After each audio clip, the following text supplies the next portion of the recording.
Нурлат районында 16 меңнән артык өлкән яшьтәге кеше яши. Шуларның 285-сенә өйдә хезмәт күрсәтелә. 124 кеше өлкәннәр һәм инвалидлар йортында гомер кичерә. Работа ведется по двум основным направлениям.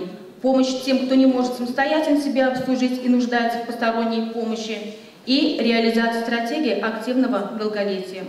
Государственная социальная поддержка оказывается 7112 гражданам. Өлкәннәр декадасы кысаларында әби-бабайларга, апа-абыйларга карата игътибарны кичәйтсәк тә, хуҗасыз калган пенсионерлар байтак әле дип дәвам итте теманы район башлыгы Равил Кузюров. Ягъни бернинди оешма предприятиеләр авыл җирлекләре тарафыннан шифлыкка алынмаган өлкәннәрне барларга кирәк.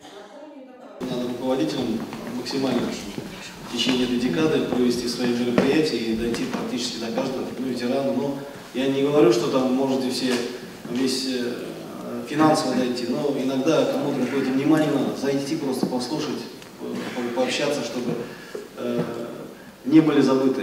Планеркада шулай ук бүгенге көндә актуаль булган тема кышкы сезонда юлларны карау мәсьәләсе дә күтәрелде.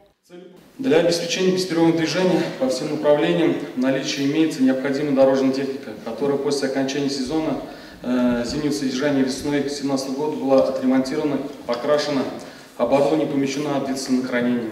Для приготовления противогололедных материалов в настоящее время заготовлено песка 3000 тонн, 2000 тонн технической соли. Заготовка инертных материалов производится по мере возникновения необходимости. Шәһәр микрорайоннарындагы юлларны торак коммуналь хуҗалыгы идарәче компаниясе тәртипкә китерәчәк. Предприятие җитәкчелеге моңа әзерлек 89% тәшкил итә дип белдерә.